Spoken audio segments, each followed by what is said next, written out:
What's up, gamers? It's Absurd here, and today I have a very special guest, ACL, Armored Core Lore, from the channel Armored Core Lore on YouTube. Welcome, ACL. Thank you for having me. It's a pleasure. The point of today's video is to do a tier list for the characters in Armored Core 6. So I've assembled a tier list on my end, and ACL, I believe you've done the same on yours. I have. The plan for the tier list was to analyze the characters overall. So their lore, how they are to fight in the game, how they show up in the story, and other things like that. Before you guys head into the comments and roast us for our choices, just keep in mind the context where there's no specific context for rating these characters. It's just our overall enjoyment of them in the game. We can get started. I have these kind of in a random order. I assembled the tier list and then I had to pull them all off for the purpose of going through this with you. We'll just go through them in the semi-random order I have down here and talk about our choices and then kind of pick a medium ranking between them because I'm sure we're going to have differences. I assembled mine with a perfect bell curve because I think that's the best way to do tier lists. I'm not sure how you did yours, but I'm interested to see how that stacks up. Do you have any insight there on how you ranked yours? Mine's just a higgledy-piggledy mess, to be honest. I must have done this list 3 times. I went, well, he's an interesting character, but you don't really offer much of a fight. And it's one of those tier lists. It's one of those, I've changed it 3 times, and I've had to settle for what I think is okay. I've done the same as well. And then I went back and kind of fine-tuned the order that each one went in each tier for myself. I don't know if we care to get that nitpicky with it for the purposes of this video, but we can if you do wish. But If you want it, we'll get nitpicky. Okay, all right. We'll see what we have time for. But the first one we have here is the goodest boy on Rubicon, V4 Rusty. So I have Rusty as an S tier character, and I'll get into why, but I'm curious to see where you place Rusty. Oh no, Rusty's definitely in the S tier. I'm quite happy to agree with you on that one. I mean, there's so much about him to like, and he's a good fight. So yeah, I could go into a whole spiel, couldn't I? Bless you. I love Rusty because he's constant throughout the game. Like we keep seeing him in various missions in all the chapters and in different contexts. And we have some of them are not super personal moments, but we do have like the personal moments when we fight him in the depths and then also in the Liberator of Rubicon ending. And we have a few personal cutscenes as well. So we kind of build that bond. And Rusty is an awesome pilot.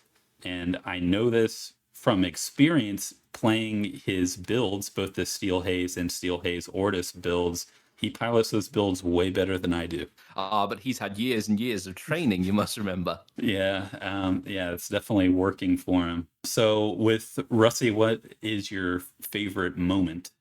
So with Rusty, my favorite moment is actually in the depth mission because I think that actually shows his real character side. This shows his 2 coin sides. So you've got the corporation Rusty who comes down, but he's realized he's got this idea. It's basically the game's up. I know everything's going, but let's be honest. It's between you and me.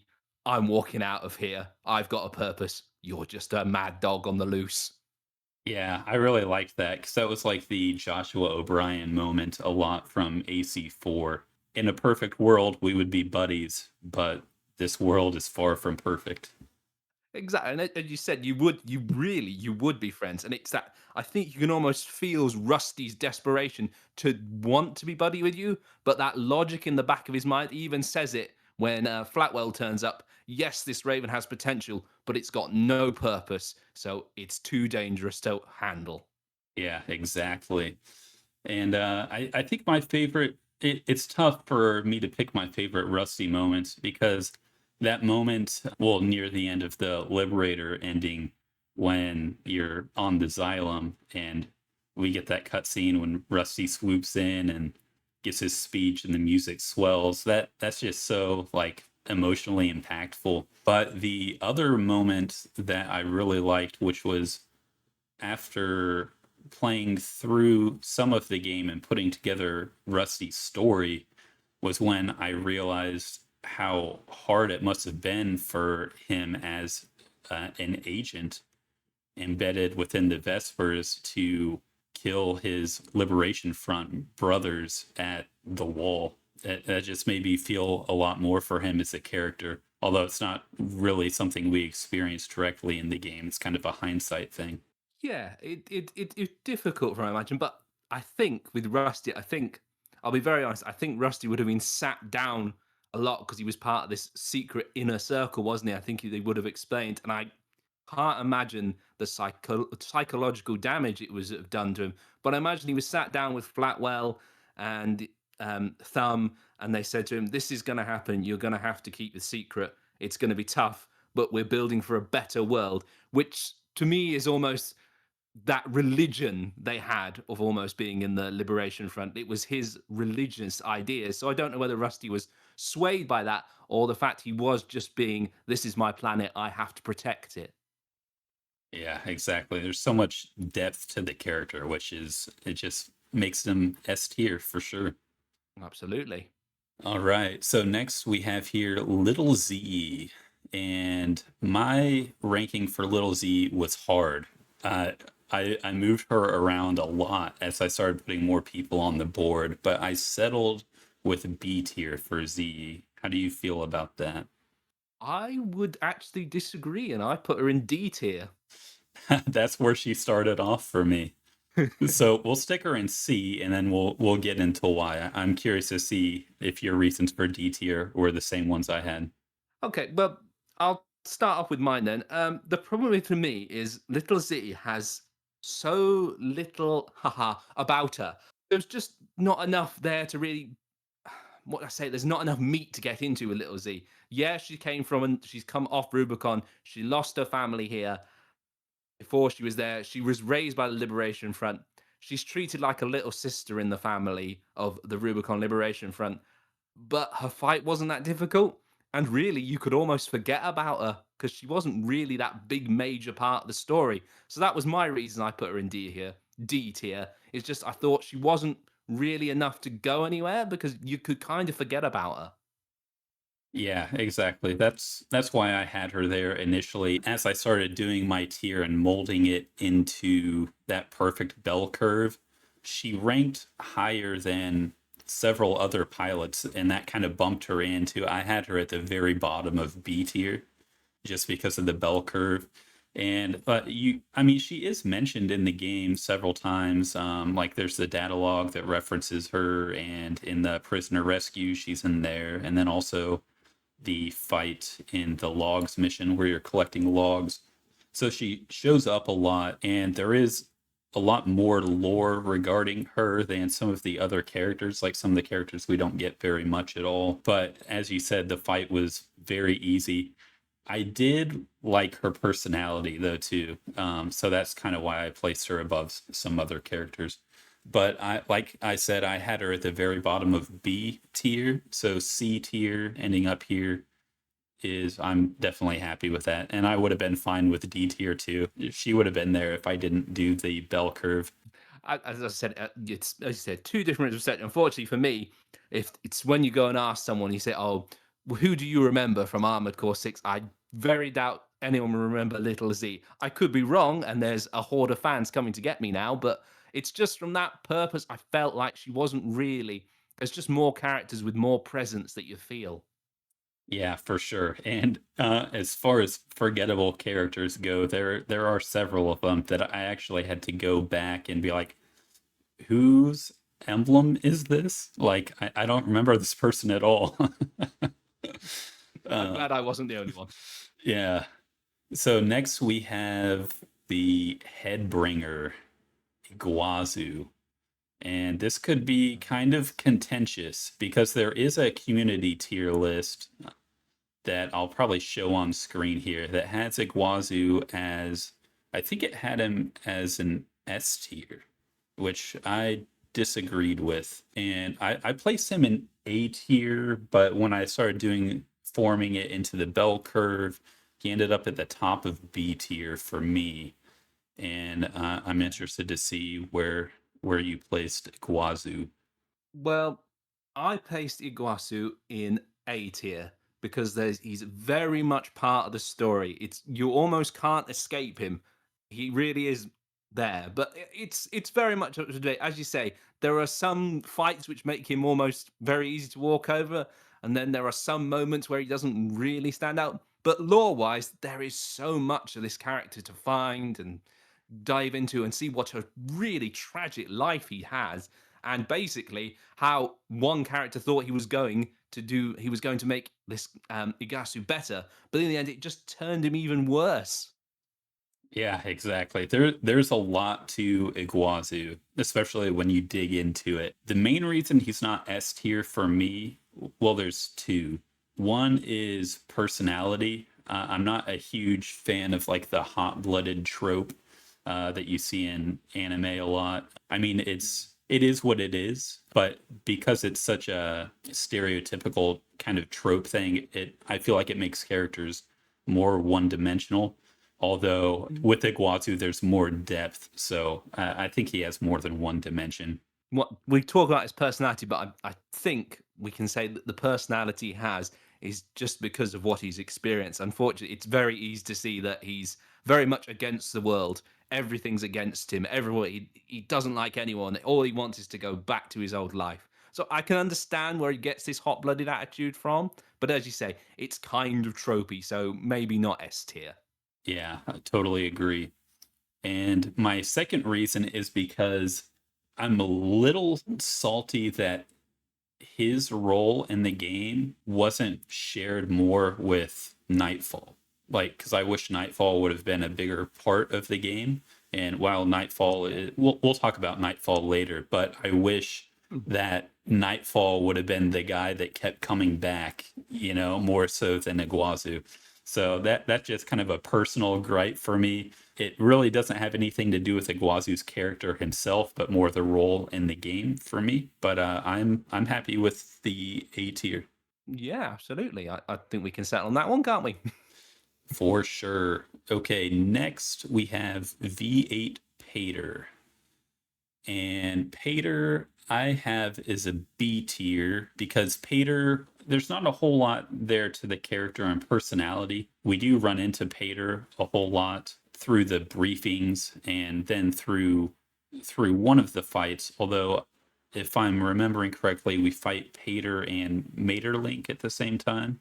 Think we fight his father, don't we? Link's the female pilot of them, and the other one's his father, who is. Come on, ACL, do your job. Make yourself look. Yeah, there's so many pilots that it's hard to keep them all straight. Or Hawkins, sorry. Oh yeah, Hawkins. Yeah. Hawkins was his father, wasn't he? Yes, I believe so. Is it You, Ambush the Vespers where we fight? yeah, Yeah, yeah. Because you end up going with Flatwell, don't you? And it's his mission where he says, "Oh, it'll be great to fight with a veteran pilot," and they all come in and say, "Oh, well, V2 Snare's always doing this to us. He's just a nasty word." right. Yeah, yeah. So we fight Hader and Hawkins.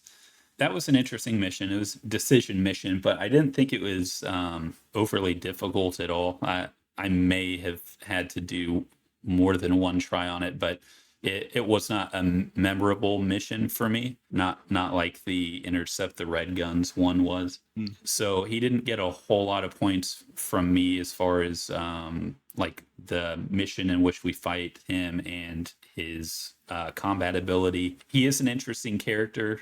He ends up ranking up to V5, right? Now you test the knowledge because his father gets killed. So yeah, he goes up to V5.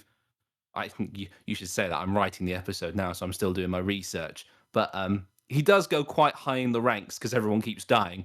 You're right. Yeah, yeah, yeah. So that's interesting. So there's a few interesting things, and then some of the dialogue in the mission briefs is interesting, and kind of his callous attitude. I don't know. I found him kind of appealing. So overall, I went with a B tier. He's a solid character. Nothing super special, but no reason to really dislike the character. So where did you end up placing him?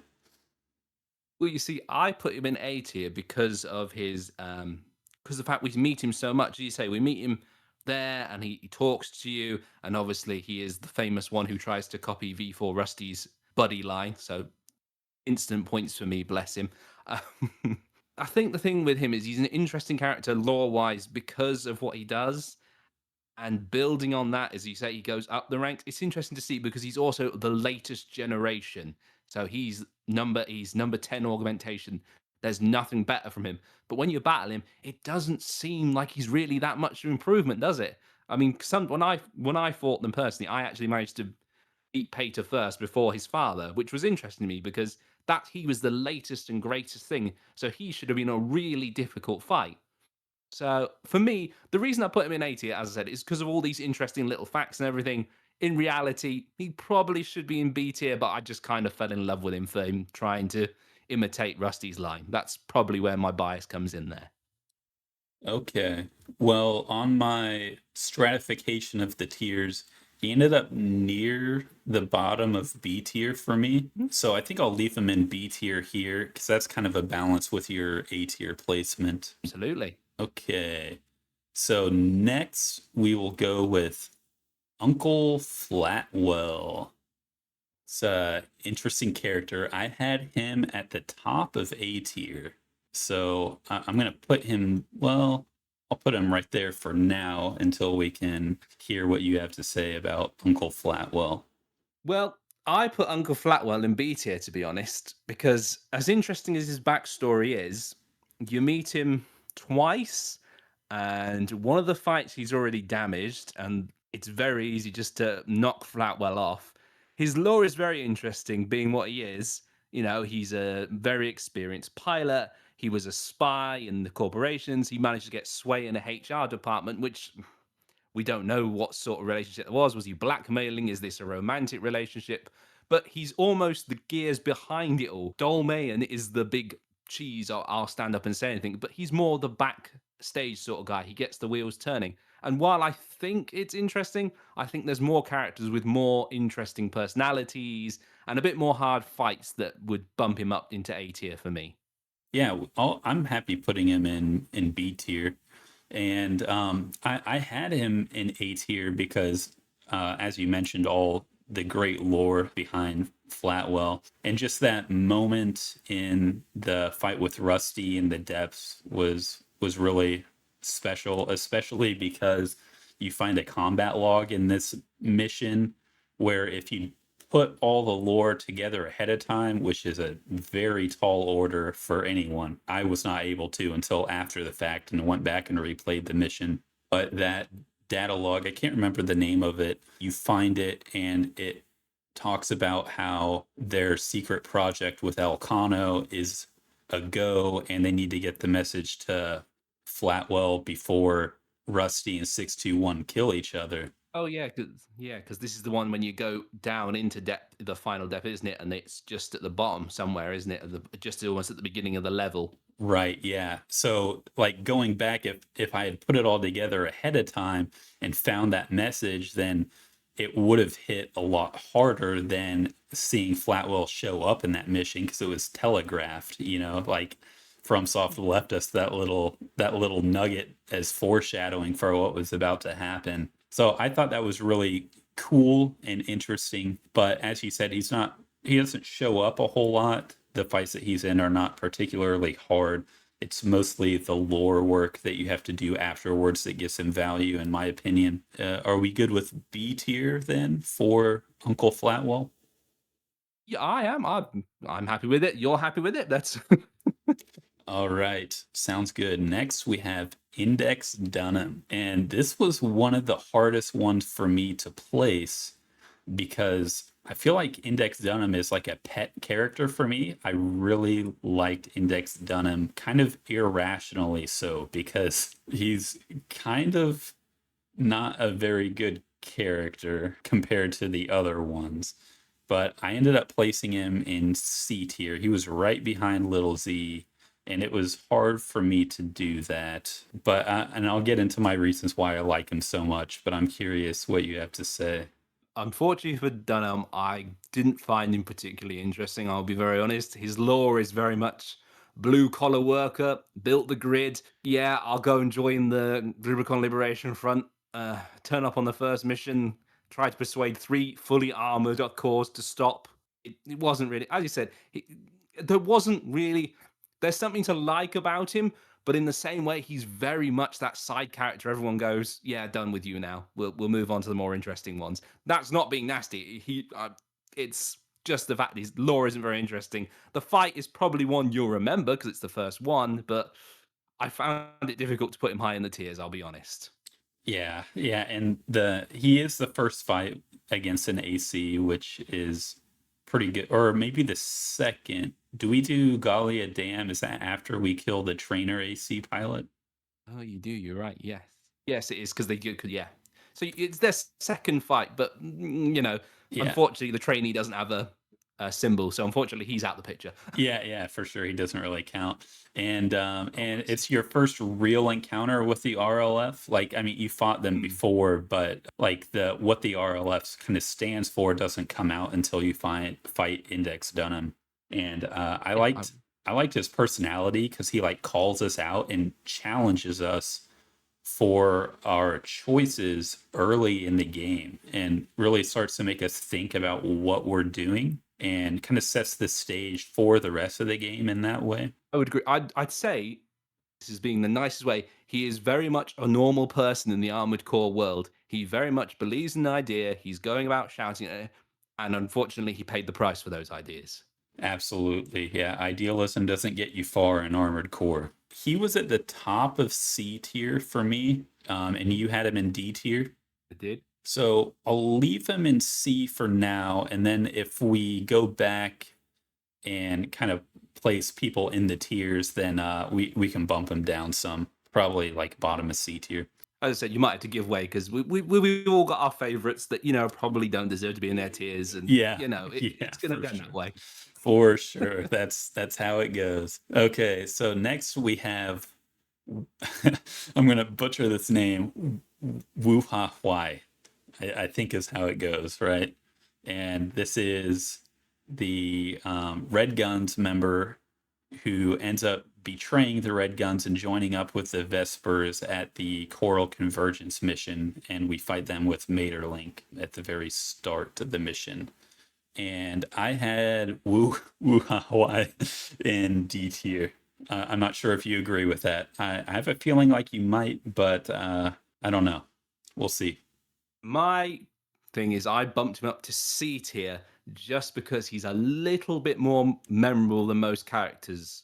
I'll be honest. There's some good lore behind him. He was this criminal mastermind who basically managed to almost crumble Balaam's economic spear. So he was obviously a very smart man, and unfortunately, he came across Niall, who was basically smarter, and arrested him.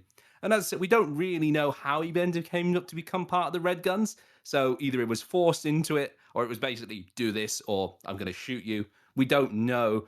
As I said, the Red Guns seem to be made up a lot of criminals. But I gave him the benefit of the doubt of saying he's a bit more interesting than other characters, when maybe I'm being a bit too generous, I'll be honest, looking back at it.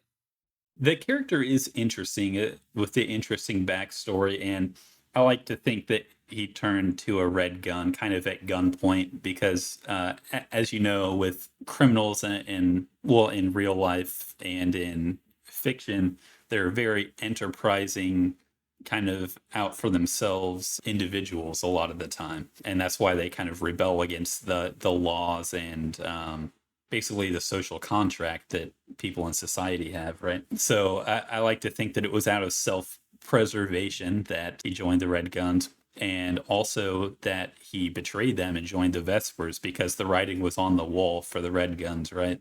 Oh, well, he even says it, doesn't it? He says, Arquebus. He says Balaam's ship is sinking, Arquebus' star is rising. That basically paints the picture on the wall, doesn't it? That he was out, he saw this is going to win, this one's going to lose. I'm getting out of here.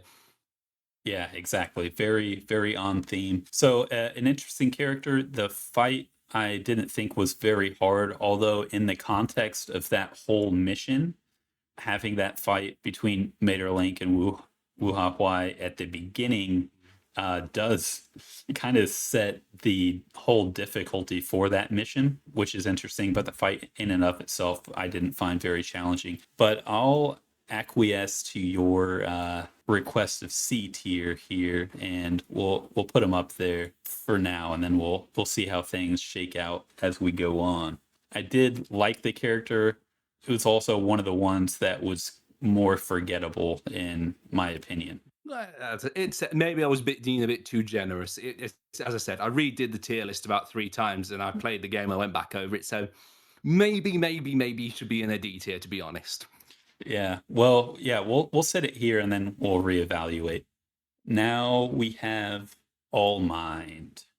All Mind is interesting because Mm. it's an AI character who we never really fight.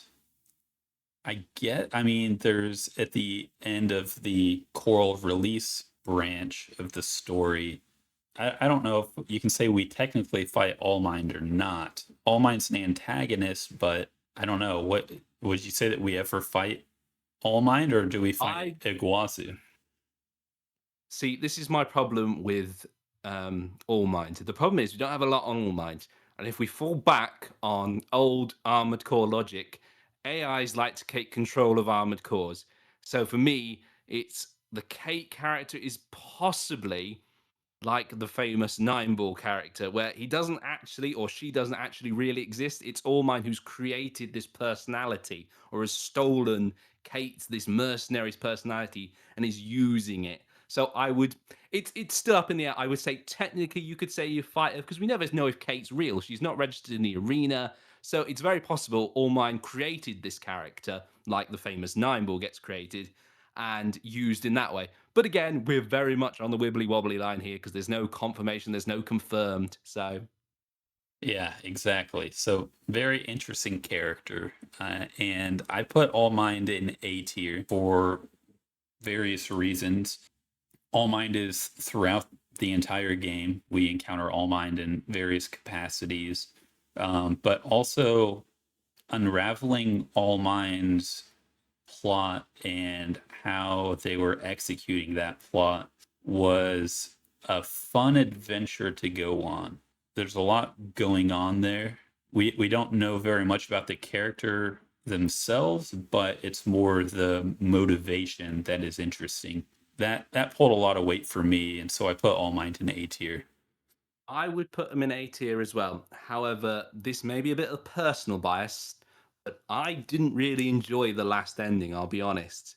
It felt very much, I don't know what the best word to say. It was almost all pre-done, and they were like, "Oh yes, we shall just eliminate this character, who is very hard to eliminate, but we've got this. Don't worry." Now, to me, it was almost like it was too well thought out. It was almost too.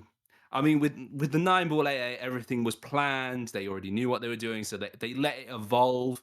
They saw what was happening and it adjusted to it. All Mine seemed to already know what was going to happen, and it was like, oh yes, we know they're going to do this, and he's going to contact you, and it was almost too.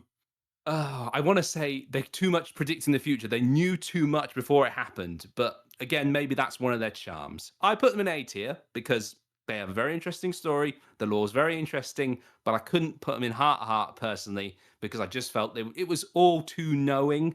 It wasn't a learning thing. But that's just again personal opinion. So Yeah, yeah, A tier is good. And yeah, the All Mine does seem to know more than they should. I definitely agree with that. And there's I still have a lot of questions about All Mind as far as well how they came by all that information or knew it all.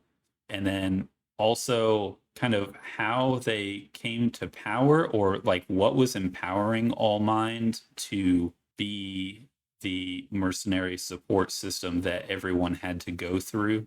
Essentially, why All Mind was in the picture at all, and kind of like what had to happen for that to be there. That felt a little contrived to me. The ending, like what knowing what their true goal was with the ending, like we don't really see that. We know they wanted choral release, but we don't really get any details about why or what specifically their plans were for Coral release. As a lore hound, I'm sure you're with me in saying we want to know.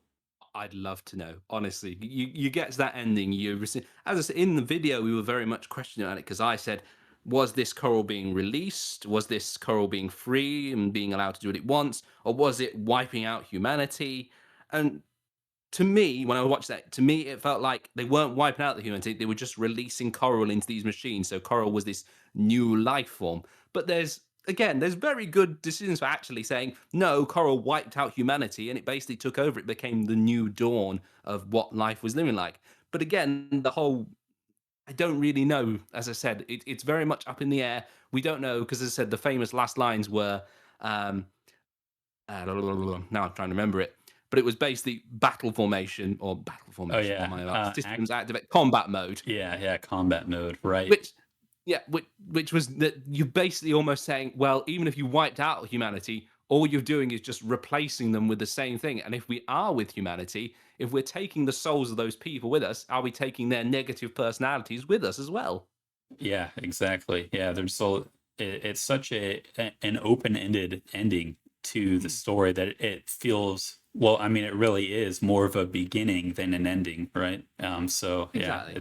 it's tricky. Yeah, what we could probably talk about All Mind all day, but for the sake of both of our time, we'll move on. A tier is good. And now we will talk about King, Aster Crown. And King, I had King near the bottom of C tier. So I'll throw Okay. King in C tier right now and listen to what you have to say about King. I think I was being generous to King because I put him in B tier, but I think it was more the fact that his lore is probably more interesting than he is, to be honest. Y- He's Yeah, I he agree. doesn't say a lot. Yeah, his lore is very interesting. He's part of this branch group who go out and do this thing, and they took down one of the PCA's own satellite cannons. I can't remember the name, but it was a group of four. They did it on their own. That's really interesting. When you fight him, it's we're here on a branch mission. Oh, good, you turned up. I was going to get beaten by this random mercenary. Yeah, very similar with Umber Ox as well. Like the Mm, reason they appeal to me as characters is not because of them individually, it's because they represent Branch, which I find very interesting. And so I kind of had separated Branch from these characters as much as I could to give like an mm, impartial tier list. So that's why King ended up at C tier. It's not very interesting. His personality's not super interesting either. Some of the dialogue is kind of good. It's not delivered in a particularly interesting way. So yeah, not a whole lot to say about King other than diving into the speculation about Branch and what they did on Station 31. So you feeling C or B? I'd say go with C. I'll be very honest. Looking back, I'd say go with C. I think it was really Branch that was holding him up for me. Okay, sounds good. Next, we have another member of Branch. We have Nightfall Raven. Okay, so yeah, Nightfall I had at the bottom of A tier.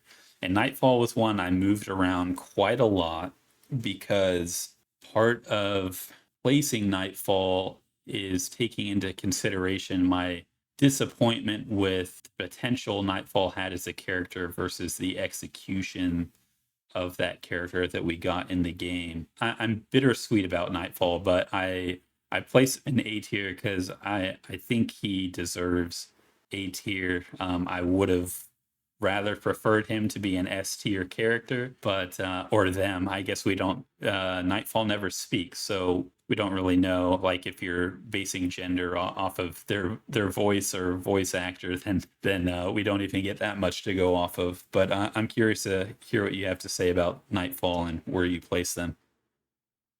See, I think I was being a bit harsh on Nightfall, but I actually put them in C tier. Okay, that's where I started off. So I'll slide Nightfall down to B for now, and then we can get into how we feel. I'll go first with Nightfall. So I mean, it's so cool because Nightfall kind of comes out of nowhere. You're not really, I mean, based on the pre-release content we had for the game, we knew Nightfall was going to show up, but when Nightfall shows up, it's such a surprise and out of the blue, because you're going to defend the spaceport, and then all of this PCA stuff is already dead, and you're like, what the hell is going on? And then Nightfall shows up, and you get the dramatic music, and it's like, holy shit, this is it. This is what we've been waiting for. It's such a good moment that it really carries the weight of the whole character in that one moment, because after that the fight is not particularly challenging. It's very swingy because Nightfall can basically one shot you if you make a mistake, but it's pretty easy to avoid those mistakes once you know what you're up against. I'll let you talk about Nightfall a bit before I kind of close out on Nightfall. Yeah. Like you, I was a bit disappointed in Nightfall because you said it was this beautiful showcase of this destruction he caught, or he, she, them caused all on their own. And it's interesting as well. We get the operator, we get almost that white glint feeling of him, of the operator saying, "Oh, there's the one that stole," but she is his voice in a sense, or sorry, she is their voice in an essence. So you almost attach to her, which is again probably how White Glint's pilot was first said to be a female, but then was proven wrong. But again, with Nightfall, it was just beautiful execution, beautiful thing of doing it, and then we kind of just dribble off in the end. They are very mentioned very rarely. You get one more fight with him if you choose the defend the dam with obviously the branch, and he shows up and you can see the relationship between them all, and obviously there's the lore. Again, I think the problem is it was beautiful, beautiful presentation, very good lore, but in the game they were just nowhere to be seen. So it was almost like this is your rival, this is who you'll be fighting, and they'll never show up again. So for me, that was why I put him in C tier, because I just felt there wasn't enough presence thereafter to justify going up any more tiers. Right. Yeah. See, I would have much rather had it where Nightfall stuck around and Branch was working behind the scenes with All Mind, and like Nightfall was, the final nine ball boss, the AI with the name Nightfall that rhymes with nine ball. And, it would have been kind of on the nose, but that's what the fans wanted, I think. And it is disappointing that it's not what we got. So I definitely agree with you there. In the Defend Galia Dam mission where you fight basically all of Branch, I fought that mission a few different ways, because, well, for recording my Nightfall video, I wanted to do all of my fights with against Nightfall, either with the Nightfall build or the 617 build. So I went through all those fights a few different ways with those different builds. And also on that specific mission, I wanted to test it out with defeating the other branch members first, or holding them off and defeating Nightfall first once they arrived on scene, just to see the different dialogue that would come out of the characters with the different things that happened. There is some extra dialogue, but that dialogue was kind of disappointing. It didn't really give me any great new insight into the lore behind Branch or any of those characters. And I'm not sure that I exhausted all the dialogue options, because it's kind of hard with some of those missions, because if you end them too fast, then you miss out on dialogue that shows up, because each AC that you fight kind of has phases, right? And so if you like skip a phase because they're in a stagger window, then you can skip over some of their dialogue. I might have missed some there, but yeah, overall, it was just kind of disappointing. Regardless of how much I dug and dug for Nightfall lore, I just didn't ever feel fulfilled with the character. It's kind of disappointing there. So I definitely agree with your placement in C, and I ended up revising it because I thought Nightfall is a lot more interesting than some of the other characters. And really, just with that one moment at the spaceport, just carried so much weight for me because it was so good that I went with A. But we can balance in B tier. B tier is perfectly fine. I think it's finding that balance. As I said, the lore, the presentation, beautiful. It's just the fact there was no follow through. And in the end, we had this rival, which I think, as you say, we should have had him. Maybe it should have been instead of All Mine, maybe Branch came in and see All Mine wasn't doing right. And they came in and said, oh, well, they're not doing right. We've come along, we've sorted this out. And it seems to be the only problem left is you. So we'll just deal with you. Yeah, exactly. And like, I mean, since we stole Nightfall's call sign, Raven, I would have more expected Nightfall to take the role that Iguazu took as kind of that eternal rival, fighting you over your name or the title Raven. Yep. So, yeah, I think a lot was missed there. But Nightfall Ravens, again, another one we could talk about forever. But we're going to move on to Father Dolmayan, who I have as a B tier character, and I might have overranked him. We'll see. Where did you put Father Dolmayan? See, with Follow Domain, I put him in A tier. Okay.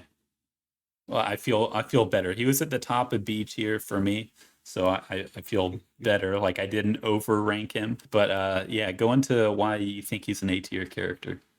It's difficult because while you want to say he's a real good character, and honestly, he is an interesting character, but again, his lore is very much more interesting than he is. He's got the diaries, he's got the fate, the fact he can hear, he's got this unknown voice, Sierra in his head who talks to him. He then stopped taking Coral to suppress her to make sure he couldn't hear her because in his mind he didn't want to synergize with the Coral. He's interesting in his lore. In gameplay, he's very much mediocre, to be honest. He turns up in one mission. He turns up in one mission, I believe, and Well, two, because we two. we do prisoner rescue, and he has some dialogue there, and then he shows up in Oh, the alt mission of when we're investigating the uninhabited city. that's fair. That's fair. I don't know how I want to feel about that one because do we really see him, or do we just get a few voice lines where he basically says, "You don't know what you mean, child," and unless you know the context of that, he's just blathering, which again, which could suit his character really, blathering old man. Yeah, yeah, for sure. Again, it was very much a struggle with me because while he's interesting, it's very much the lore that makes him interesting rather than anything else. So maybe again, I was being too generous because I like the lore more than I like the character. Definitely the lore is what carries the weight for Father Tolmayan, and the whole symbiosis thing that we get through the logs and his personal struggle going down the same path that our character goes down. It's definitely, it gives a different weight to the game when you understand all that lore. I really like how a lot of that personal struggle comes out when we do fight him.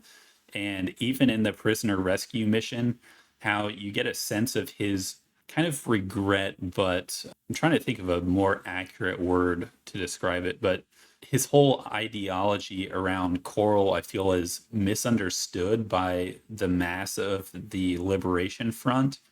And there's a sense of regret for the cult that he formed around Coral because he's just misunderstood, because no one else other than our character that we know of has had this relationship with the Coral. And so there's not that context among the other Liberation Front members for understanding the meaning of his writings and his doctrine.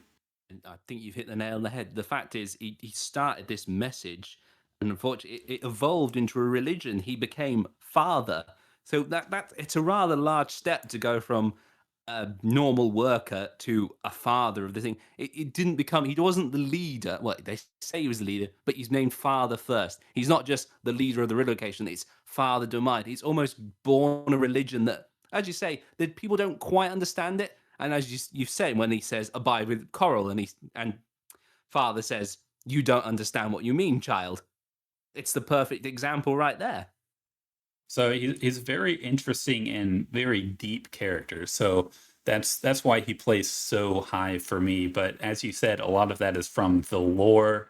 It's we don't really get very much of that in game without digging through the data logs and whatnot. You place him at A. I place him at the top of B. Do we? I'll put him at the very top of B right now, ahead of middle Flatwell. we can go through that later and rearrange things. But very, very cool character.